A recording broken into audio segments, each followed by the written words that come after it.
Friends, मैं मुकेश मेड़वाल एक बार फिर से अपने YouTube चैनल पर आप सबों का हार्दिक स्वागत और अभिनंदन करता हूं। आज के इस क्लास में हम सब इस्लाम धर्म के बारे में लास्ट क्लास में जो पढ़ा था उसके आगे बात करेंगे।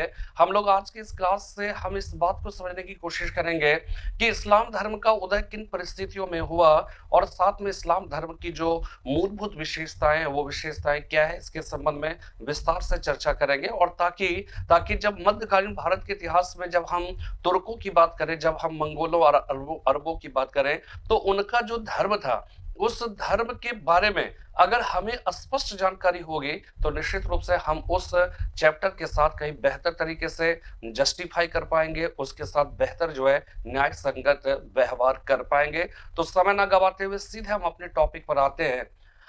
देखिए, जब हम इस्लाम धर्म की बात करते हैं तो इस्लाम शब्द का तात्पर्य क्या होता है, पहले हम इस बात को समझ लें। इस्लाम धर्म के फॉलोवर जो मुसलमान कहलाते हैं, मुसलमान शब्द का तात्पर्य क्या होता है। जब हम कुरान की बात करते हैं तो कुरान शब्द का तात्पर्य क्या होता है, हदीस क्या होता है, इज्मा क्या है, कयास क्या है। इस्लाम धर्म के 5 जो पिलर्स माने जाते हैं, और वो 5 पिलर्स जो है वो कलमा पढ़ना है, रोजा रखना है, नमाज पढ़ना है, हज रखना है, हज करना है, जकात देना है। तो ये जो 5 पवित्र कर्तव्य हैं, इसके क्या क्या तात्पर्य है, इस बात को हम समझने की कोशिश करेंगे। साथ में जब इस्लाम धर्म का उदय हुआ, अरब के क्षेत्र में परिस्थितियां क्या थी, वो कौन सी ऐसी परिस्थिति थी जिसके कारण वहां पर एक नए धर्म की जो पृष्ठभूमि है वो तैयार हुई और फिर इस्लाम धर्म का उदय हुआ, ये हम आज जानने की कोशिश करेंगे।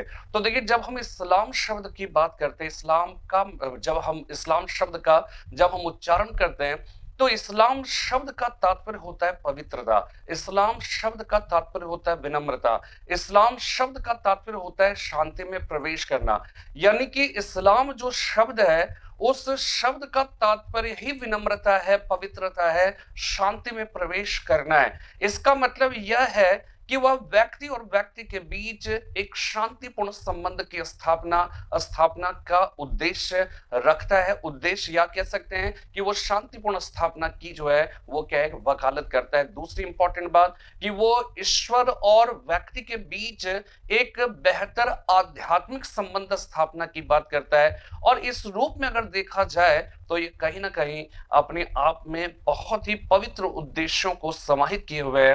और इसलिए इस्लाम शब्द का जो तात्पर्य होता है वो पवित्रता है, वो क्या है, विनम्रता। यानी कि इस्लाम जो धर्म है उस धर्म में जो हम कह सकते हैं कि आज उसका जो एक डिफेस्ड जो रूप हम देखते हैं, वास्तव में वो सचमुच में इस्लाम धर्म नहीं है। इस्लाम धर्म का जो मूल स्वरूप है, अगर उसके बारे में आप समझें तो ये पता चलेगा कि दुनिया के अन्य मूल धर्मों की तरह यह भी एक साइंटिफिक धर्म था। इसका भी मकसद था व्यक्ति और व्यक्ति के बीच एक बेहतर संबंध की स्थापना करना। इसका भी मकसद था व्यक्ति को खुदा से, यानी जो पारलौकिक ब्रह्म जिसको कह लीजिए, जिसको ईसा कह लीजिए, व्हाटएवर, जो भिन्न भिन्न धर्मों में उस अल्टीमेट सत्ता को जो भी नाम दिया गया, उनके साथ व्यक्ति का एक तादात्म्य संबंध स्थापित करना, एक आइडेंटिटी स्थापित करना, यही वास्तव में इस्लाम धर्म का भी मकसद है। ठीक है, तो इस्लाम धर्म में इस्लाम शब्द का जो तात्पर्य है वो क्या हो गया, उसका मतलब हो गया पवित्रता, उसका मतलब हो गया विनम्रता। दूसरी इंपॉर्टेंट बात कि इस्लाम धर्म के जो जो फॉलोवर है वो क्या कहलाते हैं, मुसलमान। ठीक है, उनको कहा जाता है मुसलमान। मुसलमान शब्द मुसल्लम प्लस ईमान जैसे 2 शब्दों के मेल से बना है। ठीक है, मुसल्लम प्लस ईमान अर्थात जिसका ईमान पुख्ता हो।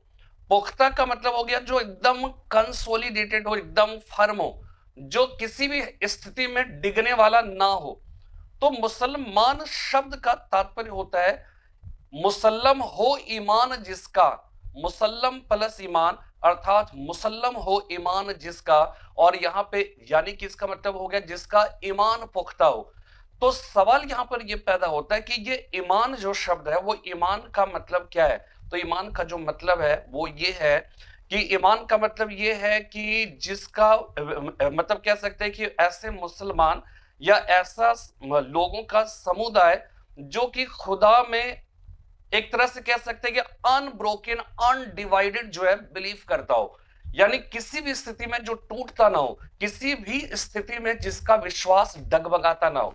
तो जिनका खुदा में विश्वास पुख्ता हो, ईमान का एक रूप यह भी है। साथ में क्या है कि खुदा के जो रिप्रेजेंटेटिव यहाँ पे जो कह सकते हैं खुदा का संदेश जो लेकर आए वो कौन थे? पैगंबर थे। तो पैगंबर में भी विश्वास जो है पुख्ता होना चाहिए। यानी कि केवल खुदा में विश्वास आपका पुख्ता है लेकिन आप पैगंबर को नहीं मानते हो तो आप सच्चे मुसलमान नहीं है। यानी कि खुदा में विश्वास जिनका पुख्ता हो, साथ में खुदा का संदेश लेकर इस धरती पर आने वाले जो पैगंबर थे, जो पैगाम को अंबर से लेकर आने वाले थे, उस पैगंबर पे भी पुख्ता विश्वास हो, यह भी पुख्ता ईमान या मुसल्लम ईमान कहलाता है। लेकिन साथ में इस्लाम धर्म के अंदर यह भी बात की गई कि खुदा में विश्वास तो हुई हो, पैगंबर में विश्वास तो है ही हो, लेकिन साथ में इस्लाम धर्म के जो 5 पवित्र कर्तव्य है, उन 5 पवित्र कर्तव्यों में भी जिनका विश्वास पुख्ता हो, जो उनके उन 5 सिद्धांतों का वो क्या है कि वो पूरे शिद्दत के साथ उसका जो है अनुपालन करते हैं, ऐसे 5 पवित्र कर्तव्यों में जिसका विश्वास पुख्ता हो, खुदा में, पैगंबर में विश्वास के साथ साथ वास्तव में वही सच्चा मुसलमान है। तो मुसलमान जो शब्द है वो मुसल्लम प्लस ईमान जैसे 2 शब्दों के मेल से बना है। और आप यहाँ पे समझिएगा, परेशान मत होइएगा, अभी सारी बातें लिखी हुई है वो हम लिखे हुए शक्ल में भी समझेंगे। लेकिन पहले मैं ये चाहता हूं कि आप पूरा एक लेक्चर आप पहले समझिए और उसकी जो छोटी छोटी बात है उन बातों को अगर हम समझ लेंगे तो बहुत आसानी से जो है हम क्या करेंगे, हम इस्लाम धर्म को समझने की एक कह सकते हैं। देखिए धर्म तो बहुत बड़ा है, उनके सिद्धांत, उनकी फिलॉसफी, कुरान, अब कुरान तो हमने पढ़ा नहीं है, हदीस तो उनका पढ़ा नहीं है, सुन्नत है, इज्मा है, कयास है, ये सब बहुत ही व्यापक है। लेकिन हम जो एक कह सकते हैं फंडामेंटल जो उसके जानकारी है, जो नॉलेज है,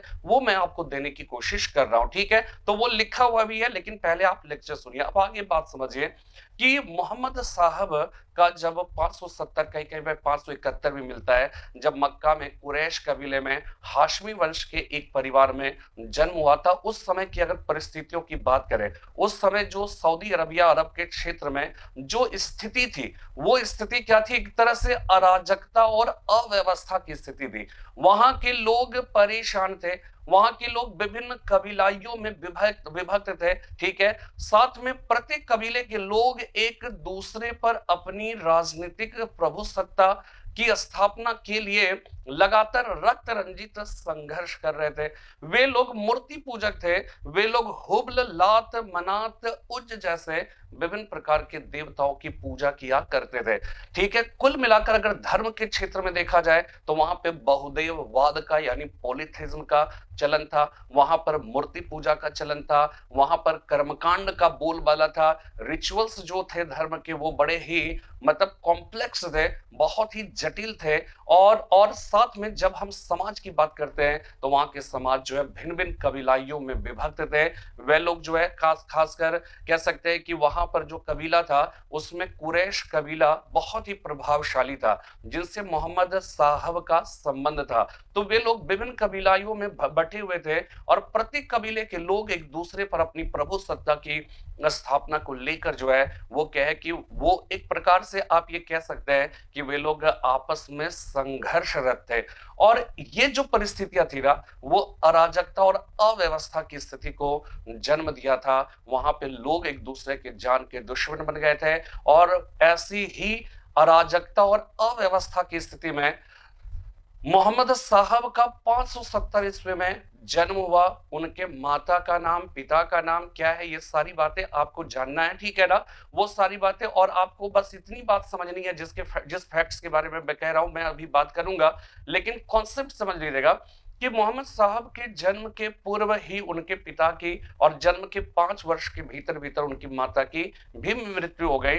तब इसके बाद इनका पालन पोषण उनके चाचा अबू तालिब ने किया, लेकिन कुछ समय के बाद उनकी भी डेथ हो गई।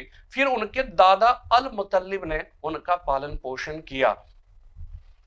यानी कि अब इस बात से आप ये आसानी से समझ सकते हैं कि मोहम्मद साहब का जो आरंभिक जीवन होगा वो आरंभिक जीवन कितना कष्ट में बीता होगा, सांसारिक वजूद बनाए रखने के लिए उनको कितने तरह के संघर्ष करने पड़े होंगे। लेकिन ये सारे संघर्ष वो जारी थे, पशु के चराने का काम करते थे, व्यापार करते थे, ठीक है। मतलब जिस तरह से भी संभव था वो अपना जीवन यापन किया करते थे। लेकिन कहते ना, मॉर्निंग सोज द डे, यानी कि जो बच्चे होते हैं ना, उसके जो भविष्य है, वो कह सकते हैं कि उनके बचपन की जो हरकतें हैं, उनका जो व्यवहार है, उनका आचरण है, उसको देखकर बहुत हद तक उस बच्चे के भविष्य की कल्पना कर सकते हैं। मोहम्मद साहब के साथ भी क्या था, भले ही सांसारिक संघर्षों में वो लिप्त थे, वो एक तरह से उसकी जद्दोजहद में वो कह सकते हैं कि एक संघर्ष का जीवन जी रहे थे। लेकिन जब भी उनको एकांत मिला करता था, जब भी उनको कह सकते हैं कि समय मिला करता था, मक्का के निकट हीरा नामक पहाड़ी पर जाकर, उसकी गुफा में जाकर वहां पर वो ध्यान लगाया करते थे। और ऐसे ही ध्यान मग्न अवस्था में 610 ईस्वी में उनको जिब्राइल नामक दूत के माध्यम से अल्लाह का संदेश मिला, और वो संदेश था ला इलाहा इल्लल्लाह मोहम्मदुर रसूलुल्लाह, अर्थात अल्लाह ही एकमात्र ईश्वर है, अल्लाह के सिवाय कोई दूसरा ईश्वर नहीं। और मोहम्मद साहब कौन है? उनके रसूल हैं, उनके संदेशवाहक है, उनके पैगंबर है, उनके पैगाम को अंबर से लाने वाले हैं। ठीक है, ये ध्यान रखना है कि ये जो मतलब ये जो कलमा है, ठीक है, ये जो आदर्श वाक्य है, ये इस्लाम धर्म के सिद्धांत रूपी जो इमारत है, उसकी बुनियाद कह सकते हैं कि जिस प्रारंभिक कलमा से जो है वो पढ़ा था, वो कौन सा था? वो था ला इलाहा इल्लल्लाह मोहम्मदुर रसूलुल्लाह, अर्थात अल्लाह ही एकमात्र ईश्वर है, अल्लाह के सिवाय कोई दूसरा ईश्वर नहीं। और मोहम्मद साहब कौन है? उनके रसूल हैं, उनके पैगंबर हैं, उनके पैगाम को अंबर से लाने वाले हैं। साथ में उन्हें अल्लाह का यह भी संदेश मिला कि जाओ अल्लाह के बंदों को राह दिखाओ। इसके बाद क्या हुआ कि मोहम्मद साहब एक प्रकार से समझ जाइए कि इनको जो खुदा का दर्शन हुआ और खुदा का जो संदेश मिला, उसके साथ उस कह सकते हैं कि एक प्रकार से जो एक आध्यात्मिक जो अनुभव था धर्म के क्षेत्र में, ये जो अनुभव होता है ना, ये अनुभव वास्तव में अल्टीमेट एक्सपीरियंस होता है। और इस अल्टीमेट एक्सपीरियंस के साथ कह सकते हैं कि एक नई जो है वो कह सकते हैं इल्म के साथ अपने क्षेत्र में वापस आए, और फिर वहां पर उन्होंने क्या किया? अपने विचारों का, जो खुदा का संदेश मिला था, उन संदेशों का संप्रेषण जो है वो क्या है कि प्रारंभ कर दिया। लेकिन वहां पे माहौल क्या था? बहुदेववाद का। और यहाँ पे संदेश क्या मिला? अल्लाह ही एकमात्र ईश्वर है, और चलन में है बहुदेववाद। तो जब आप अल्लाह ही एकमात्र ईश्वर यानी एकेश्वरवाद की जब आप बात करोगे, तो जो बहुदेववाद है, जो अनेकेश्वरवाद है, उस अनेकेश्वरवाद के विचारक जो होंगे या उसके समर्थक जो भी लोग होंगे, वो सब आपके क्या हो जाएंगे? विरोधी हो जाएंगे। यहां तक कि आप इस बात को समझिए कि इसमें मूर्ति पूजा का विरोध किया गया, लेकिन हमने बताया कि वहां पे मूर्ति पूजा का चलन था। कर्मकांड का विरोध किया गया, वहां पे कर्मकांड का चलन था। अनेकेश्वरवाद का विरोध किया गया, वहां पर अनेकेश्वरवाद का चलन था। तो उस व्यवस्था में, उस पुरानी व्यवस्था में जो जकड़े हुए जो लोग थे, जब मोहम्मद साहब ने नए विचारों का प्रचार प्रसार प्रारंभ किया, तो उनके साथ क्या है कि एक तरह से संघर्ष जो है वो प्रारंभ हो गया। और यहां तक कि आप इस बात को समझ लीजिए कि मोहम्मद साहब का संबंध जिस कबीले से था, उन कबीले के लोगों ने ही मोहम्मद साहब का विरोध प्रारंभ कर दिया। और ऐसा इसलिए क्योंकि पुरानी जो व्यवस्था थी, उस पुरानी व्यवस्था में पुरोहित की जो भूमिका थी, वो भूमिका कुरैश कबीले के लोग ही निभाया करते थे। तो कुरैश कबीले के लोगों को ये लगा कि हमारे बीच का एक व्यक्ति आया है जो हमारी पद्धति का विरोध कर रहा है, और इसलिए वे उनके जो है दुश्मन हो गए, उनके ऊपर जानलेवा हमले प्रारंभ हो गए। और तभी इन्हीं परिस्थितियों में मोहम्मद साहब को ये लगा कि अभी हमारे अनुकूल परिस्थिति यहाँ पर नहीं है मक्का में, इसलिए उन्हें ये लगा कि नहीं, अभी हमें कुछ समय के लिए इस स्थान को छोड़कर किसी ऐसे जगह पे चले जाना चाहिए जहां पर इस तरह का हमला जो है वो ना हो। और तब फिर वो मक्का से मदीना 622 ईस्वी में वो मक्का से मदीना हिजरत कर गए। हिजरत मतलब हो गया माइग्रेट कर गए। हिजरत जो वर्ड है ना, वो अरबी भाषा के शब्द हिज्र से निकला है। ठीक है, वो अरबी भाषा के शब्द हिज्र से निकला है, जिसका मतलब होता है अलगाव, जिसका मतलब होता है सेपरेशन, जिसका मतलब होता है विदाई।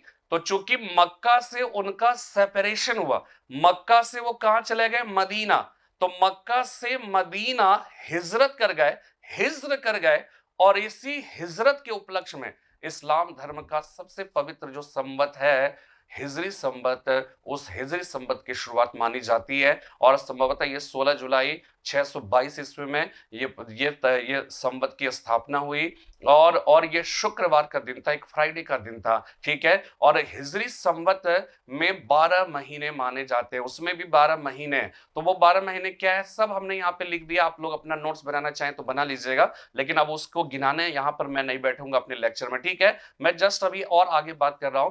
तो ये क्या हुआ कि ये मक्का से चले गए मदीना।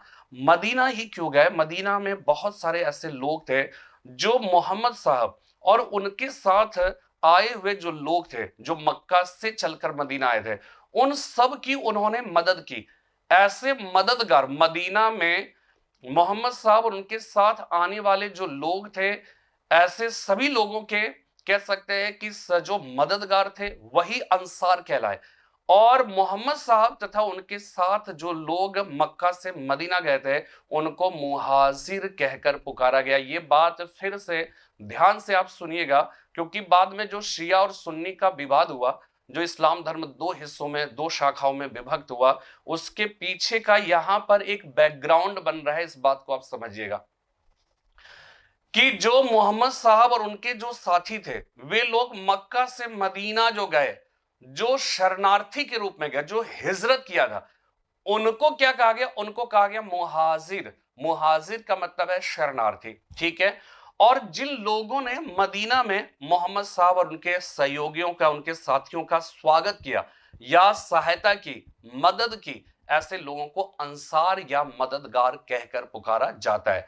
तो चूंकि वो मददगार थे, इसलिए मदीना में धीरे धीरे मोहम्मद साहब के विचारों की जो स्वीकृति है, वो स्वीकृति, उसकी जो एक्सेप्टेंस है, वो एक्सेप्टेंस जो है वो क्या है कि बढ़ने लगा और बढ़ने लगा। और देखते देखते मदीना का जो क्षेत्र था वो इस्लाम धर्म से आप्लावित हुआ, इस्लाम धर्म से सराबोर हो गया।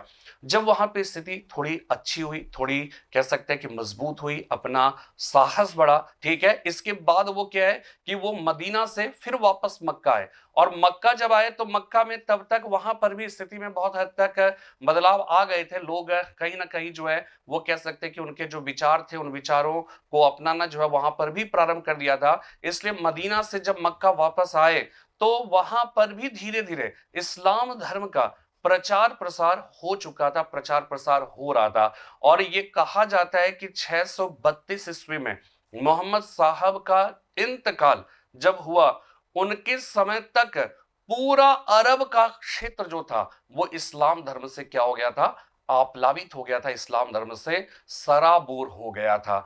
तो 610 में उनको इल्हाम हुआ, पहला संदेश मिला था अल्लाह का जिब्राइल नामक दूत के माध्यम से। लेकिन इसका मतलब ये नहीं है कि एक ही बार संदेश मिला, बल्कि 610 से लेकर 632 जब कि उनका इंतकाल हुआ, उस बीच का जो 22 साल था, उन 22 सालों में मोहम्मद साहब जब जब ध्यानमग्न अवस्था में रहते थे, तब तब उन्हें जो है संदेश मिलता था, अल्लाह का, खुदा का संदेश मिलता था। ऐसे सभी संदेशों का संकलन ही कुरान कहलाया, ठीक है। ये ध्यान रखिएगा, मोहम्मद साहब ने 22 सालों में, 610 से 632 के बीच के 22 सालों में जो भी संदेश रिसीव किया कुरान, कह सकते हैं खुदा का, उन सारे संदेशों का संकलन ही कुरान कहलाता है। और आपको पता होगा कुरान जो है वो अरबी भाषा के शब्द करयान से निकला है, ठीक है। अरबी भाषा के शब्द करयान से निकला है, जिसका तात्पर्य होता है पाठ करना, यानी जिसका पाठ करना, जिसका उच्चारण या रिसाइटेशन करना प्रत्येक मुसलमान के लिए जरूरी है, आवश्यक है। तो कुरान जो है वो कैसे आया ये आपको जो है पता चल गया, ठीक है। तो ये सारी बातें, इसको आगे हम बढ़ाते हुए हम लोग जो है वो क्या है कि इसको समझे, लिखी बातें, ठीक है। तो देखिए इस्लाम धर्म, इस्लाम दुनिया में सबसे तेजी से विकसित होने वाला धर्म है ईसाई धर्म के बाद, ठीक है। ईसाई धर्म के बाद दुनिया का सर्वाधिक अपनाया जाने वाला धर्म इस्लाम धर्म ही है। मुसलमानों की सबसे बड़ी संख्या कौन से देश में, इंडोनेशिया में निवास करते हैं, ठीक है। और इसके बाद हिंदुस्तान में, ये ध्यान रखिएगा, मुसलमानों की सबसे बड़ी संख्या इस इंडोनेशिया में है। इस्लाम की सबसे बड़ी खूबी यह है कि इसे हर कोई अपना सकता है। इसके लिए रंग, क्षेत्र, कबीले मायने नहीं रखता है। दुनिया में 15% मुसलमान, ठीक है, ये ध्यान रखिएगा कि मूल इस्लाम धर्म का जन्म तो अरब के क्षेत्र में हुआ था, तो मूल उसके जो उपासक होंगे वो अरबी होंगे। लेकिन क्या दुनिया में जितने भी इस्लाम धर्म के उपासक है, फॉलोवर है, वो वास्तव में क्या अरबी ही है? नहीं, वास्तव में 15% जो है, जो मुस्लिम है, वो तो अरबी है। लेकिन और जो अधिकांश जो मुसलमान है वो कन्वर्टेड है। वो पहले मूल रूप से उनके आदि पूर्वजों का आप कह सकते हो कि उनका धर्म कुछ अलग रहा होगा, बाद में उन्होंने इस्लाम धर्म को अपना लिया। तो एक प्रकार से कह सकते हैं कि इस्लाम धर्म के आज जितने फॉलोवर है उसमें मतलब मात्र 15% ही मूल रूप से अरबी होंगे। अदरवाइज पूरी दुनिया में इस्लाम धर्म के जो फॉलोवर हैं वो कहीं ना कहीं वो कन्वर्टेड मुसलमान है। ठीक है, कन्वर्टेड मुसलमान है। दुनिया में 15% मुसलमान ही अरबी नस्ल के हैं। बाकी लोग वो हैं जिन्होंने इस्लाम कबूल किया है। शराब और सुअर दोनों इस्लाम धर्म में हराम माना गया है। ठीक है, अब देखिए इस्लाम शब्द का तात्पर्य क्या होगा ये हमने आपको बताया था। ठीक है, इस्लाम शब्द का अगर तात्पर्य को समझने की कोशिश करें तो इस्लाम शब्द हमने बताया अरबी भाषा का शब्द है जिसका तात्पर्य होता है क्या है? पवित्रता। ठीक है, क्या है? पवित्रता। इसका एक अन्य अर्थ है शांति में प्रवेश करना। ठीक है, एक अन्य अर्थ है शांति में प्रवेश करना। अतः इस्लाम धर्म एक ऐसा धर्म है जो परमात्मा व मनुष्य के साथ संपूर्ण शांति का संबंध रखता है। ठीक है, जो परमात्मा व मनुष्य के साथ पूर्ण शांति का संबंध रखता है। इस्लाम शब्द का लाक्षणिक अर्थ होगा वह धर्म जिसके द्वारा मनुष्य भगवान की शरण लेता है तथा मनुष्यों के प्रति अहिंसा व प्रेम का बर्ताव करता है। आप समझ लीजिए कि इस्लाम शब्द का जो लाक्षणिक जो फिगरेटिव तात्पर्य है, इसका मतलब वह धर्म जिसके द्वारा मनुष्य भगवान की शरण लेता है तथा मनुष्यों के प्रति अहिंसा व प्रेम का बर्ताव जो है वो करता है।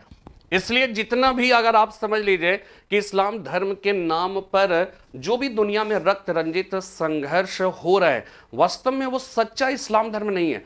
वो इस्लाम धर्म का कह सकते हैं आड़ लेकर वो एक प्रकार से कह सकते हैं कि वो अपने हितों की पूर्ति करते हैं। और इस्लाम धर्म तो वो धर्म है जो मानव मानव के बीच रक्तरंजित संघर्ष नहीं, जो प्रेम की बात करता है, जो सौहार्द की बात करता है, जो अहिंसक संबंधों की वकालत करता है। ऐसे इस्लाम धर्म दुनिया में तबाही का कारण कैसे बन सकता है? और अगर ऐसा बन जा रहा है तो वो इस्लाम धर्म नहीं है, बल्कि उनके जो फॉलोवर है उन्होंने उसका मतलब कह सकते हैं चोला ओढ़ रखा है और उसकी आड़ में वो कुछ और कर रहे होते हैं। ठीक है, तो ये बात आपको समझ में आ गई। नेक्स्ट जो है मुसलमान शब्द का तात्पर्य क्या होता है, ये हमने आपको बताया था कि मुसलमान इस्लाम धर्म को मानने वाले लोग क्या कहलाते हैं? मुसलमान।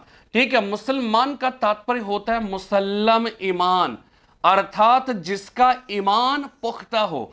मुसल्लम शब्द का तात्पर्य है कि पूर्ण। ठीक है, मुसल्लम का मतलब एकदम पुख्ता। ठीक है, पूर्ण, जिसको खुदा पर पूर्ण रूप से विश्वास है, जो खुदा के बनाए सारे नियमों को मानता है, वही मुसलमान, वही मुसल्लम ईमान वाला अर्थात मुसलमान है। तो मुसलमान जो शब्द है वो मुसल्लम प्लस ईमान जैसे दो शब्दों के मेल से बना है, जिसका तात्पर्य होता है कि जिसका ईमान पुख्ता हो। ठीक है, और ईमान जो है हमने आपको बताया था कि वो खुदा में जिनका विश्वास है या पैगंबर में जिनका विश्वास है, साथ ही जो 5 पवित्र कर्तव्य हैं उनमें जिनका विश्वास पुख्ता हो, वही वास्तव में सच्चा जो है वो क्या होगा? मुसलमान होगा। ठीक है, अब यहां पे देखिए नेक्स्ट जो है, अब हम लोग समझे, ये सब आप स्क्रीनशॉट ले लीजिएगा। ठीक है, इसके बाद देखिए मोहम्मद साहब के अगर हम परिवार की बात करें जिन्हें इस्लाम धर्म का संस्थापक माना जाता है, तो ध्यान रखना है कि उनका जो कबीला होगा, पहला पॉइंट, उनका जो कबीला है वो कौन सा कबीला है? कुरैश कबीला। ठीक है, लेकिन कुरैश कबीले में भी कई वंश होंगे, तो उनका जो वंश है उनके वंश का नाम क्या हो जाएगा? हाशमी वंश। ठीक है, तो वो एक कुरैश कबीले से संबंधित थे, उनका वंश हाशमी वंश था। उनके पिता का नाम अब्दुल्ला, ठीक है, माता का नाम जो है वो क्या है? अमीना। इसी प्रकार चाचा का नाम अब्बू तालिब हो जाएगा, दादा का नाम अल मुतल्लिब, ठीक है, पत्नी का नाम खदीजा, इसके बाद पुत्री का नाम फातिमा और दामाद का नाम अली। इतनी बात आप याद रखिएगा। हमने आपको बताया कि मोहम्मद साहब का जो संबंध था वो कुरैश कबीले के हाशमी वंश के परिवार से था और उनके पिता अब्दुल्ला थे, जिनकी मृत्यु मोहम्मद साहब के जन्म के पूर्व ही हो गया। उनकी माता का नाम अमीना था। जन्म के 5 वर्ष के भीतर भीतर उनकी भी मृत्यु हो गई। तब उनके चाचा अब्बू तालिब ने उनका पालन पोषण किया।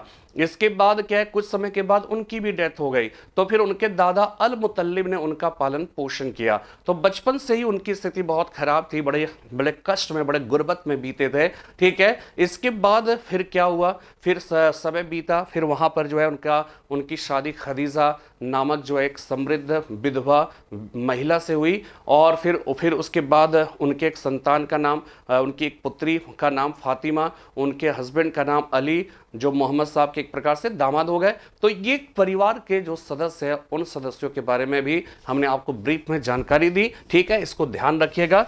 नेक्स्ट जो हम लोग समझते हैं मिलाद उन नबी। मोहम्मद साहब का जो जन्म 570 ईस्वी में हुआ, ठीक है, ये आपको पता है। ठीक है, 570 ईस्वी में जन्म हुआ मक्का में कुरैश कबीले में हाशमी वंश के परिवार में। और उनके जन्म के अवसर पर, जन्म दिवस पर, जो इस्लाम धर्म में एक बहुत ही प्रसिद्ध और बहुत ही पवित्र त्योहार बनाया जाता है, वो पवित्र त्योहार जो है वो कौन है, मिलाद उन नबी। ठीक है, मिलाद उन नबी।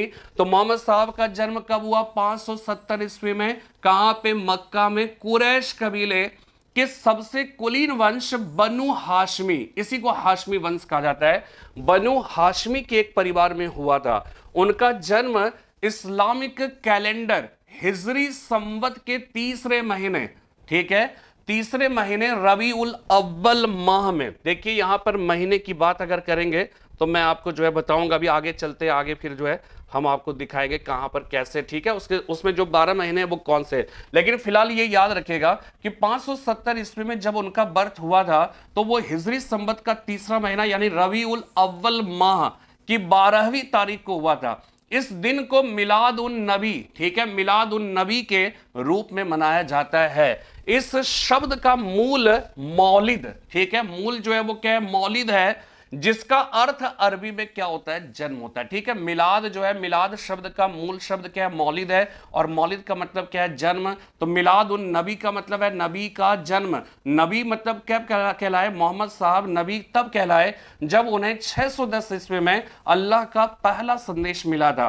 तो अरबी भाषा में मौलिद उन नबी का मतलब है हजरत मोहम्मद का जन्मदिन। ठीक है, मौलिद उन नबी का मतलब है हजरत मोहम्मद का जन्मदिन। मुस्लिम जगत का यह सबसे बड़ा त्योहार माना जाता है। ध्यान ही रखिएगा कि जब आर्ट एंड कल्चर आप पढ़ते हैं, ठीक है ना, तो आर्ट एंड कल्चर में हिंदू धर्म के ही कल्चर को तो पढ़ना नहीं है, इस्लाम धर्म के भी कल्चर को पढ़ना है। ठीक है, मुसलमानों को यानी ईसाइयों के भी कल्चर को पढ़ना है, फिर इस तरह से पारसियों का कल्चर क्या है, तभी तो हम पूरे भारत के कल्चर को रेखांकित कर पाएंगे, पूरे भारत के कल्चर को डिफाइन कर पाएंगे। इसलिए जहां पर भी अवसर मिला, जहां पर हम बता सकते हैं, वो चीजें हमने यहां पर रेखांकित करने की कोशिश की। तो मिलाद उन नबी, ध्यान ये रखना है कि वो इस्लाम धर्म के अंदर सबसे पवित्र त्योहार माना जाता है। और ऐसा इसलिए क्योंकि ये मोहम्मद साहब, जिन्हें इस्लाम धर्म का संस्थापक माना जाता है, उनके आप ये कह सकते हो कि उनके जन्मदिन का त्योहार है। तो मिलाद उन नबी का मतलब, मिलाद जो है वो मौलिद शब्द से निकला है, और मौलिद का मतलब होता है जन्म। तो जब मिलाद उन नबी कहते हैं तो नबी कौन हो गए, नबी मोहम्मद साहब ही है। लेकिन मोहम्मद साहब कब नबी कहलाए, तो जब 610 ईस्वी में अल्लाह का जब पहला संदेश मिला था, तभी वो नबी कहते हैं किसी परम जो ज्ञान है, उस ज्ञान की घोषणा को नबी कहकर पुकारा जाता है। तो वो जो है देवदूत की तरह थे, वो नबी थे। इस वजह से जब हम मिलादुन नबी कहते हैं तो मिलाद शब्द मौलिद शब्द से बना, जिसका मतलब जन्म होता है, और नबी हो गया पैगंबर मोहम्मद साहब, यानी नबी का जन्म। तो नबी के जन्म दिवस पर जो त्यौहार मनाया जाता है, इस्लाम धर्म में उसे मिलादुन नबी कहकर पुकारा जाता है, और ये इस्लाम धर्म का सबसे पवित्र त्यौहार माना जाता है। तो एक बार फिर से, मोहम्मद साहब का जन्म 570 ईस्वी में मक्का में कुरैश कबीले के सबसे कुलीन वंश बनु हाशमी वंश, ठीक है, कुलीन वंश बनु हाशमी वंश के एक परिवार में हुआ था। उनका जन्म इस्लामिक कैलेंडर हिजरी संवत के तीसरे महीने रबी उल अव्वल माह की 12वीं तारीख को हुआ था। ठीक है, इस दिन को मिलाद उन नबी के रूप में मनाया जाता है। इस शब्द का मूल मौलिद है, जिसका अर्थ अरबी में जन्म है। अरबी भाषा में मौलिद उन नबी का मतलब है हजरत मोहम्मद का जन्मदिन। मुस्लिम जगत का यह सबसे बड़ा त्योहार माना जाता है। ठीक है, अब मोहम्मद साहब का 610 ईस्वी से संबंधित जो घटना है, जो आपको पता है कि अल्लाह का संदेश मिला था हीरा नामक पहाड़ी पर। मोहम्मद साहब का अधिकतर समय शहर से थोड़ी दूर हीरा नामक एक गुफा में आध्यात्मिक चिंतन में व्यतीत होता था। लगभग 15 वर्ष होता। देखिए, जब आध्यात्मिक चिंतन के लिए अगर देखा जाए तो एक शब्द का प्रयोग है इल्हाम, जिसको कहते हैं ध्यान मग्न अवस्था में होना। ठीक है, तो वो गुफा में इल्हाम की अवस्था में रहते थे, समय व्यतीत होता था। लगभग 15 वर्षों तक के चिंतन मनन के पश्चात उन्हें 610 ईस्वी में एक दिन अल्लाह के दर्शन हुए और जिब्राइल नामक दूत के माध्यम से उनका एक संदेश मिला, जो इस प्रकार था, ला इलाहा इल्लल्लाह मोहम्मदुर रसूल अल्लाह। ठीक है, ला इलाहा इल्लल्लाह मोहम्मदुर रसूल अल्लाह, अर्थात अल्लाह ही एकमात्र ईश्वर है, अल्लाह के सिवाय कोई दूसरा ईश्वर नहीं। और मोहम्मद साहब कौन है? उसके पैगंबर या रसूल या संदेश वाहक है। और पैगंबर का तात्पर्य होता है पैगाम को अंबर से लाने वाला। ये याद रखना है, अल्लाह ही एकमात्र ईश्वर है, अल्लाह के सिवाय कोई दूसरा ईश्वर नहीं। यहीं से जो है वो क्या होता है कि एक प्रकार से आप समझ जाइए, एकेश्वर इस्लाम धर्म का जो है वो विश्वास किस में है? एकेश्वरवाद में। इसको इंग्लिश में कहते हैं मोनोथिज्म। ठीक है, अगर बहुदेववाद हो जाएगा ना, बहुदेववाद का तो इन्होंने विरोध किया, बहुदेववाद की अगर बात आ जाएगी तो वहां होगा पॉलीथिज्म। पोली मतलब होता है बहु, ठीक है, और एकेश्वर में मोनो मतलब होता है एक। ठीक है, तो वो एकमात्र ईश्वर जो है वो एकेश्वरवाद में, और अल्लाह को ही एकमात्र ईश्वर मानते थे, अल्लाह के सिवाय कोई दूसरा ईश्वर नहीं है। और मोहम्मद साहब उनके पैगंबर या रसूल या संदेशवाहक हैं। पैगंबर का तात्पर्य होता है पैगाम को अंबर से लाने वाला। देखिए, ये सब या तो आप नोट्स बनाना चाहें तो आप लिखना चाहें लिख भी सकते हैं, लेकिन जो बुक्स हमने भेजे हैं आपको, वो बुक्स जो है जिन्होंने भी पेड बैच में एडमिशन लिया है उनको जो किताबें भेजी है वो पढ़िएगा। ठीक है, वो पढ़िएगा तो आपको किताब भी पढ़ना आ जाएगा और बुक्स तो पढ़नी ही चाहिए, और साथ में नोट्स भी जो है आपको बन जाएगा, या फिर आप लेक्चर्स भी सुन रहे हैं तो एकदम क्लियर कॉन्सेप्ट हो जाएगा। ठीक है, नेक्स्ट अब हम लोग देखते हैं हीरा नामक गुफा। ठीक है, अब देखिए जाबाल अल हीरा, जो हमने आपको बताया ना मक्का के निकट हीरा नामक पहाड़ी पर, तो जाबाल अल हीरा ये सऊदी अरबिया में एक पर्वत है जो कि मक्का से 2 मील की दूरी पर स्थित है। ठीक है, सऊदी अरबिया में एक पर्वत है जो कि मक्का से 2 मील की दूरी पर स्थित है। इस पर हीरा नामक एक गुफा है, जहां पर इल्हाम की अवस्था में पैगंबर मोहम्मद साहब ने अल्लाह का प्रथम संदेश प्राप्त किया था। ठीक है, कौन सी अवस्था में? इल्हाम की अवस्था। और ये क्या है? ध्यान मग्न अवस्था, इसे कहेंगे ध्यान मग्न अवस्था। ध्यान मग्न अवस्था में पैगंबर मोहम्मद साहब ने अल्लाह का प्रथम संदेश प्राप्त किया। ठीक है, जाबाल अल हीरा पर्वत को जाबाल अल नूर, द माउंटेन ऑफ लाइट कहा जाता है, प्रकाश का पर्वत, क्योंकि इसी पर्वत पर उन्हें एक तरह से कह सकते हैं कि जीवन जो अंधकारमय जो लोगों का जीवन था उनमें प्रकाश बिखेरने का एक संदेश मिला, इसलिए इसको माउंटेन ऑफ लाइट कहकर, जाबाल अल नूर कहकर पुकारा जाता है। जाबाल अल इस्लाम, द माउंटेन ऑफ इस्लाम का पर्वत, यानी ये इस्लाम का पर्वत, ये प्रकाश का पर्वत है। ठीक है, कोहिनूर जो शब्द है ना, कोहिनूर शब्द, जब ईरान से जब नादिर शाह चलकर यहाँ पे आया था, तो नादिर शाह ने जब कोहिनूर हीरा को जब पहले देखा तो उसके मुंह से अनायास ही निकला, अरे यह तो कोह ए नूर है, ये तो प्रकाश का पर्वत है। और तभी जो है फिर क्या है कि उस कोहिनूर हीरा का नाम जो है वो कोहिनूर पड़ गया था। तो कोह ए नूर का मतलब भी प्रकाश का पर्वत होता है। और यहां पर जो है वो जो लिखा है जाबाल अल नूर, यानी कि माउंटेन ऑफ लाइट, प्रकाश का पर्वत, और जाबाल अल इस्लाम, द माउंटेन ऑफ इस्लाम भी कहकर पुकारा जाता है। ठीक है। और हिजरी संवत के 12 महीने की बात करें तो मुहर्रम, सफर, रबीउल अव्वल, रबी उस्सान। ठीक है। तो मुहर्रम है, सफर है, रबी उल अव्वल, रबी उस्सान है, जमादिल उल्ला। ठीक है। तो मुहर्रम, सफर, रबी उल अव्वल, रबी उस्सानी, जमादिल उल्ला, जमादुस्सानी, फिर रजब है, शाबान है, रमजान है। ठीक है। इसके बाद शव्वाल है, जुल कायदा है और जुल हुज्जा। ठीक है। ये इस्लाम धर्म के जो हिजरी संवत है, उस हिजरी संवत के 12 महीने के अंतर्गत जो है उसे क्या है कि शामिल किया जाता है। ठीक है। तो वो 12 महीने कौन है ये हमने आपको बता दिया। अब यहां समझिए, ज्ञान की प्राप्ति के बाद मोहम्मद साहब क्या कहलाए? नबी कहलाए। यहां पे डबल पड़ गया, एक होगा। ठीक है। ज्ञान की प्राप्ति के बाद मोहम्मद साहब नबी कहलाए। नबी कहा जाता है किसी उपयोगी परम ज्ञान की घोषणा को। तो नबी किसे कहा जाता है? किसी उपयोगी परम ज्ञान की घोषणा को। नबी का एक अर्थ उस दूत से भी लिया जाता है, उस दूत से भी लिया जाता है।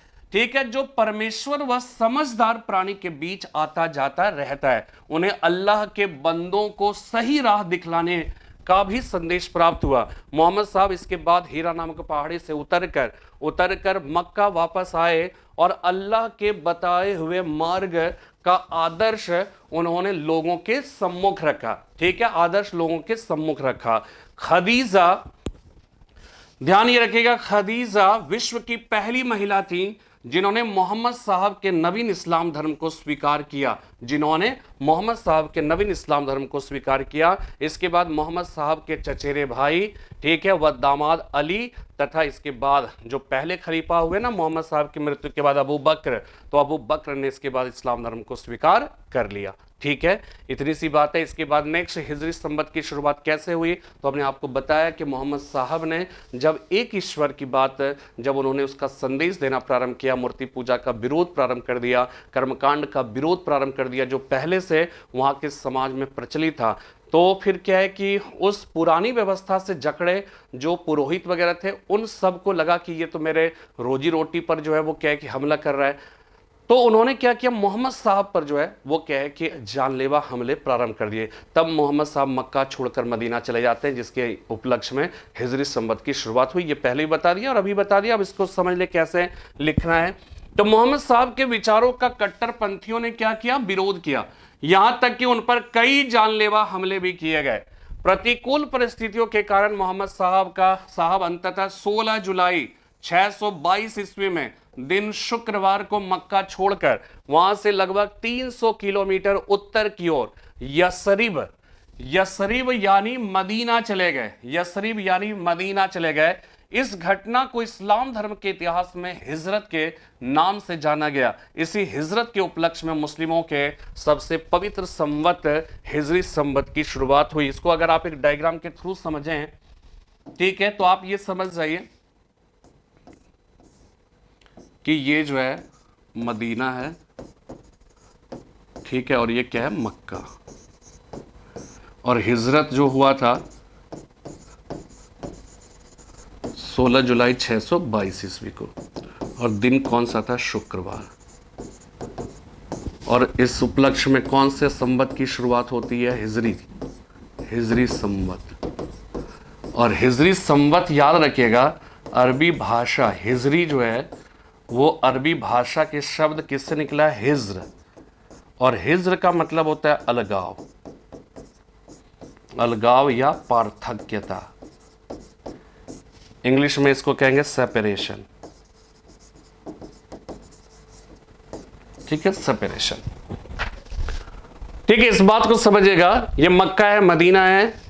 मक्का से मदीना हिजरत कर गए कब? 16 जुलाई 622 ईस्वी को। दिन कौन सा था? शुक्रवार। हिजरी संवत की शुरुआत हुई।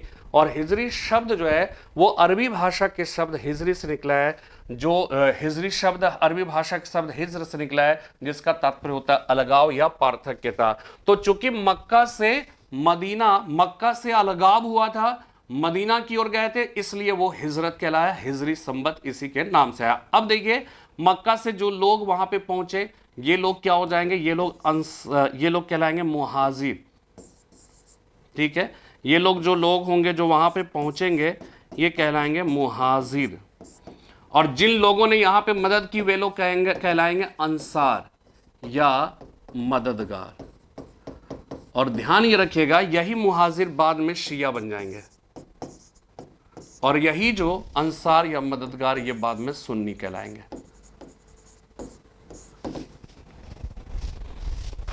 ठीक है, तो इस तरह से भी आप इसको समझ सकते हैं। ठीक है, अब नेक्स्ट जो है, तो हिजरत के नाम से जाना गया, इसी हिजरत के उपलक्ष्य में मुस्लिमों के सबसे पवित्र संवत हिजरी संवत की शुरुआत हुई। ठीक है, ये बात समझ गया। अंसार और मुहाजिर देखिए हमने बताया था, देखिए ये है मक्का, अगर आप देखिए तो ये मक्का है। ठीक है, और ये मदीना, आप देख रहे हैं ये मदीना, तो ये मक्का से मदीना ये 300 किलोमीटर का डिस्टेंस है। ठीक है, शायद आपको दिख रहे हो, ये पूरा अरब का क्षेत्र था। ठीक है, तो देखिए अंसार और मददगार, यसरीब नगर के लोगों ने उन्हें शरण दी। मक्का से मदीना चले गए, वही यसरीब नगर कहलाया। ठीक है, यसरीब नगर के लोगों ने उन्हें शरण दी और आदर से उनका स्वागत किया। मोहम्मद साहब के वहां पहुंचने के कारण ही उस नगर का नाम मदीना या मदीनतुन नबी अर्थात नबी का नगर कहलाया। नबी शब्द जो है मोहम्मद साहब के लिए प्रयुक्त हुआ है। तो पहले यसरीब नाम था, ठीक है, और उसका नाम जो है मदीना या मदीनतुन नबी पड़ गया, अर्थात नबी का नगर। मदीना के जिन लोगों ने मोहम्मद साहब, ठीक है, मदीना के जिन लोगों ने मोहम्मद साहब और उनके साथ गए लोगों की मदद की, उन्हें अंसार या मददगार कहा गया तथा मोहम्मद साहब और उनके साथ वहां पहुंचे अन्य लोगों को मुहाजिर कहकर पुकारा गया। ठीक है, क्लियर हो गया, ये बात हमने आपको बताई है।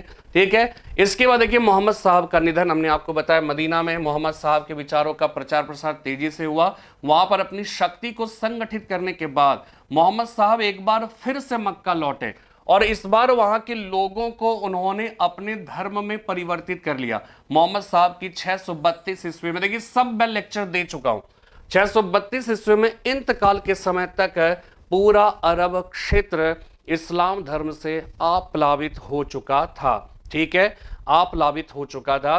तो यहां तक जो है मोहम्मद साहब का जो इंतकाल हुआ उस समय तक की घटनाओं के बारे में हमने इस्लाम धर्म के बारे में आपको बताया। तो मोटे तौर पे इस्लाम धर्म जो है वो इस्लाम शब्द का क्या मतलब होता है, मुसलमान शब्द का क्या मतलब होता है, फिर जो है हमने आपको बताया हिजरी संवत की शुरुआत कैसे हुई, कैसे हिजर शब्द का क्या तात्पर्य होता है, नबी का क्या मतलब होता है, यसरीब को मदीना कहा गया, मदीनतुन नबी का क्या मतलब होता है, मिलादुन नबी में मौलिद शब्द का क्या मतलब होता है, इन सारी बातों की चर्चा हमने की। और साथ में मोहम्मद साहब के परिवार के जो लोग थे, मोहम्मद साहब के जन्म के समय की वहाँ की परिस्थितियाँ जो है वो क्या थी, ये हमने आपको बताया। और साथ में हमने इस बात को भी समझाने की कोशिश की कि वहाँ पे बहुदेववाद का, मूर्ति पूजा का, कर्मकांड का बोलबाला था, लेकिन मोहम्मद साहब को जो संदेश मिला और जो जिस संदेश का वो संप्रेषण कर रहे थे वो एकेश्वरवाद का था, मोनोथिज्म का था, और उसके अंतर्गत था कि अल्लाह ही एकमात्र ईश्वर है, अल्लाह के सिवाय कोई दूसरा ईश्वर नहीं, और मोहम्मद साहब उनके रसूल हैं, उनके पैगंबर हैं। ला इलाहा इल्लल्लाह मोहम्मदुर रसूल अल्लाह। इसी के साथ आज की क्लास में मैं विराम लेना चाहूँगा और नेक्स्ट वीडियो में अब हम बात करेंगे कि मोहम्मद साहब के इंतकाल के बाद जो खलीफाओं का इतिहास प्रारंभ होता है, कहाँ से कह सकते हैं कि इस्लाम धर्म में कह सकते हैं कि वहाँ पर बादशाहत है और उसमें थोड़ा तड़क भड़क जो है वो क्या कि उसमें शामिल होना प्रारंभ हुआ। और मोहम्मद साहब ने जिस सरल और कह सकते हैं कि सारे चकाचौंध से मुक्त जिस धर्म की कल्पना की, वो कब धीरे धीरे जो है उसमें बादशाहत चकाचौंध जो है वो क्या है कि उसमें मिलना प्रारंभ हो गया। इसके बारे में नेक्स्ट वीडियो में बात करेंगे। फिलहाल आज इतना ही, फिर कल मिलते हैं इसी विषय के साथ। तब तक के लिए जय हिंद,